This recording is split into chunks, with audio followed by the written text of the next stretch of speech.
Well, two nights, two comebacks. What an end to this Champions League phase we are having. We've still got one to go, and I can't wait for it. PSG at home beating Manchester City 4-2 after being 2-0 down. All goals coming in the second half. Haaland and Jack Grealish getting it for Manchester City, and Bradley Barcola, Ousmane Dembele, João Neves, and Gonzalo Ramos completing the comeback for PSG. Fantastic display, I thought, from PSG, and as much as City took the lead and looked to have a degree of control in the game, I always thought, as the title said, that PSG were going to win this game. That's how it looked from the off.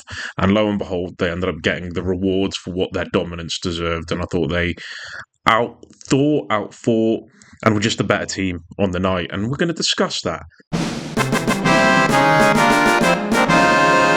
So PSG pressed City really well. They would go man to man near enough, except for one area of the pitch, which City got a little bit of success with, which we'll talk about in a second.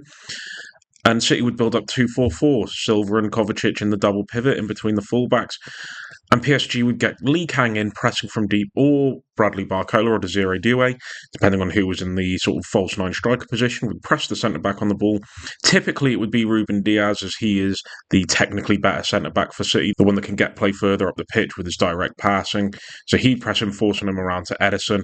And then this would then cause Bradley Barcola can sometimes get caught not being intense enough in his press, and as a result, if he's coming onto a Kanji, Edison can quickly read that and chip the pass over him into Mateus Nunes, who would look to go forward from his right back position, and he'd get a lot more space afforded to him on that right hand side because of Phil Foden's position, and he would come in quite narrow. Nuno Mendes would typically be more wary of Foden than he would be of Nunes.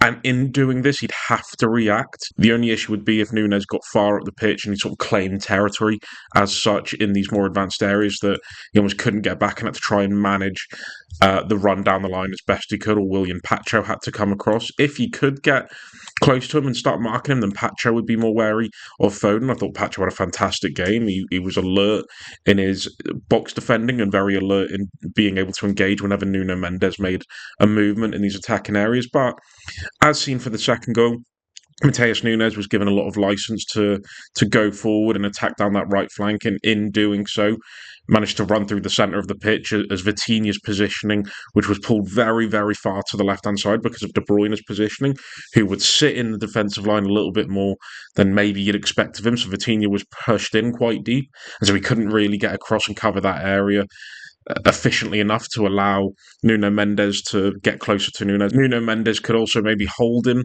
off long enough that Barcola could retreat back into position and get close to him and engage with him and fall back into a more sensible shape for PSG. Maybe Fabian could cover around and Neves, they could drop in and just look a bit more sensible.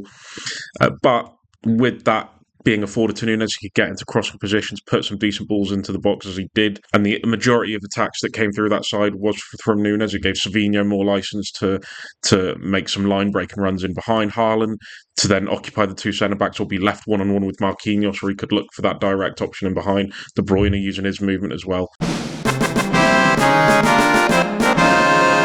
Now, at half-time in the game, Savinho got subbed off for Jack Grealish. And now I'm not going to criticise this too much because Jack Grealish came on and scored one goal and had a massive hand in the second. So bringing him on wasn't the wrong decision. Was it the right decision, however, to bring off Savinho? And was it too much of the easy option? And I thought there was an issue huge for City, especially in that second half when Savinho was off the pitch. It was evident in the first half as well. And physically, they were no match for PSG. Now, we're going to cover their off-the-ball issues that there were plenty of in this game, and which have been rife all season. The worrying thing I thought about this from a City perspective is they couldn't get hold of the ball. They couldn't have those series of, pass combinations that just wear you down, force a team back into their defensive shape and almost death by 1,000 cuts that way and get a goal. They couldn't get hold of the ball, as I just said. Fabian and João Neves pressed onto those two deeper pivots really well. Physically, they outmuscled them, outthought them, outfought them. Edison was forced into some long direct balls up to the top, which that defensive area for PSG dealt with fairly easily.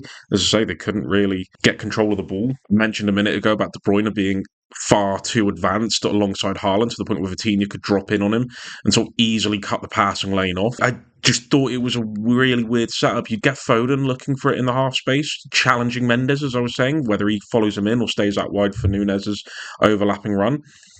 But again, when Foden would get the ball in space, his creative quality was a little bit lacking. The only real threat I thought they had, unless it was completely direct, was Savinho's movement and getting him behind. Sometimes his touch wasn't right. Sometimes he made a wrong decision with the ball, but he was always a threat. And I feel like when you have that quality, even if they're playing poorly, leave them on, because something can happen in a game where they just turn it on its head. And to say the moment that Phil Foden couldn't release that pass quick enough and he had far too much time to think about it, Fabian would work back, maybe Vitinha would come across, maybe Pacho would react and close him down and get aggressive against him if Mendes went to cover Nunez's run. And this is an amazingly physical PSG team either. This is one that's been criticised for being a bit flaky and far too technical, but you wouldn't have thought it looking at this. Bernardo Silva as well shrugged off the ball at every opportunity. And Edison's passing was poor on the day as well, and it was just a mess in trying to get out their own half. They were forced in by PSG's press, but their own just poor quality and physicality. Really concerning that for City. The off-the-ball issues are the real concern for Manchester City, and I will say there is no way they can get out of this transfer window without signing a midfielder to shore that up. I just can't imagine a world in which they don't. They might not. Doesn't seem like there's any serious links for now, but I would find it mad. They would look to press high. They'd look to go almost man-to-man, but PSG's shape asked questions of them because they played a box midfield that didn't really have a striker. You get a mixture of Fabian being the midfielder that joins from midfield into that advanced area here. Doué, Kang In, and Barcola all took turns playing that supporting central player, that supporting central attacking player, with the other two remaining out wide. And with Silva and Kovacic pushed on to Neves and Vitinha in these deeper areas, it would force Akanji and Diaz to almost have to come out and engage with these two here. And this gave Barcola the opportunity to get PSG back into this game when they were 2-0 down, as Nunez was pushed too tight for him. Akanji had come out from this area to engage the player lying a little bit deeper, and Barcola then had that diagonal movement once he skinned Mateus Nunes and sent him into the stands to score. So that was an issue. Another one was Bernardo Silva and Kovacic and how easy they were to play through. And I'm going to be more critical of Bernardo Silva here than I am of anyone else. Now, Bernardo Silva was the one that was tasked with being a bit more aggressive in his pressing, getting closer up into that forward line. Let's say if Vitinha, if they tried to build up through the left-hand side, which was their most common place, with Haaland not being the most aggressive presser in the world, wasn't always getting close to Pacho. Vitinha showing for it here. Silva would then look to come up with Foden sticking to Mendes, as Neves would maybe start moving a little bit more forward and trying to occupy and overload those attacking areas. This would then create a lot of space between the two. Ruben Diaz and Akanji not being overly keen on pressing into those areas for fear of the transitional threat in behind would then potentially leave the two attacking midfielders free. And Kovacic, as you can see here, had issues. Now, occasionally you get De Bruyne covering ground, you get Savinho maybe covering ground to try and congest him on that side. They weren't really alert. De Bruyne would sometimes be covering round into Donnarumma as opposed to that central area, so Savinho could come across and maybe look at João Neves, and that would still leave Kovacic with two players to have to worry about, as well as the threat of the wide areas limiting the City centre-backs. And so Silva coming into this position was obviously a tactical instruction, but it did leave Kovacic in a world of hurt, as with Phil Foden's really poor physical qualities, meaning he's not a brilliant presser at all. Nuno Mendes could turn on the ball and look to play inside. Kovacic couldn't really get near to either Doué or whoever just happened to be in this position. As he came across and got too tight, that would open the pass to Fabian, which again would lead to a position where they could penetrate City's high line, which they did look to squeeze up the pitch, City, and they could play through. And it wasn't just the tactical issues with Bernardo Silva in these areas, it would be through levels of frustration as well. So let's just say if they did match up those two attacking midfielders and Foden came across and he maybe wasn't doing his job on Mendes well enough at all, Silva would frustratingly come across so many times and press for no reason when he was already had a man. So this then left Kovacic in positions where he just didn't need to be, because at least before, in those more advanced pressing stages, Silva was on a man. Now he was doubling up for no reason, and Kovacic had a lot more work to do. Did Kovacic cope with it well? No, but it's a lot harder when you're getting abandoned by your midfield partner. And there was a real lack of discipline from Bernardo Silva in this game, and it resulted in PSG just playing through them so many times and getting control in those central areas, which is where their shape really came alive. Now, as you can see here, City were forced really deep, really narrow, really compact, and PSG had a midfield dominance, and that's putting it lightly, with the two attacking players dropping deep, the PSG midfield three pushing in as well, and it was very fluid. It could be a sort of 2-1-2, as you're seeing here. It could be a sort of three at the base with two more attacking. It could be two at the base with three more attacking. Typically, Barcola and Hakimi would maintain the width, and PSG had the technical and attacking quality. It's also worth pointing out Nuno Mendes would tuck in to form the back three. He could also make overlapping or underlapping runs to even further support that attack.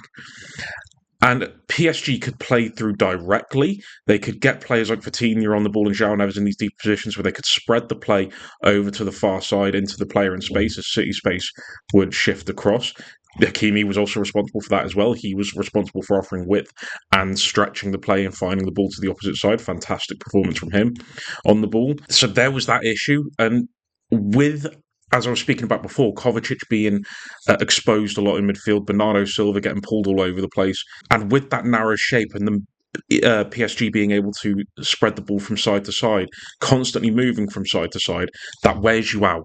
That tires you out, and City aren't a team that have fantastic energy levels to begin with, and so this was only gonna strive to just break apart that space and give more ability for those central attacking players to prove their quality and exploit gaps for them to play through. Also, City's physicality I thought was laughable at points with that midfield four and even De Bruyne at points, with the likes of Vitinha and João Neves getting on the ball. It wasn't just the long direct passes from side to side, it was the little threaded balls in behind us. Say Kovacic would come to press, he easily just brush him off, play the ball into spaces between the defence and the midfield, where you'd be forcing Akanji and Diaz to reacting and trying to win the ball. Bernardo Silva as well just got shrugged off the ball at ease. Again, not to single anyone out because Foden and Savinho were just as guilty. And so they could play through the centre with that overload and the tired legs that were growing in that City camp, and also hit the wide areas with how narrow City were. So as narrow as they were, they couldn't really stop play progressing through the centre, which isn't a good quality. And full credit to PSG. The only criticism I guess you could give them in the first half is they're almost too focused on getting players on the pitch that wanted the ball to feed. They brought on Ousmane Dembele for Lee Kang in the second half, and it added a bit more penetration, added a bit more transitional threat along with Barcola, and so PSG weren't just dominating the centre, they were hitting that defensive line a lot better as well and a lot more efficiently. And full credit to Enrique, he's tactically very astute. So I'm going to give my man of the match to João Neves. Second day in a row, I'm giving a man of the match award to a player that's very similar and a player I really like to watch. It's my favourite type of player in football, that midfield technical playmaker.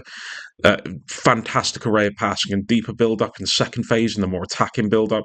Felt like he never really lost the ball. I think he touched the ball over 100 times, and he was instrumental in PSG having such control on the game. His passing was exquisite, decision-making top-notch, and just always found gaps and was able to get through the City shape with his quality, and his positional sense was excellent as well. And with that overload and with the fluidity, he had a little bit more freedom to pick his positions deeper and more advanced.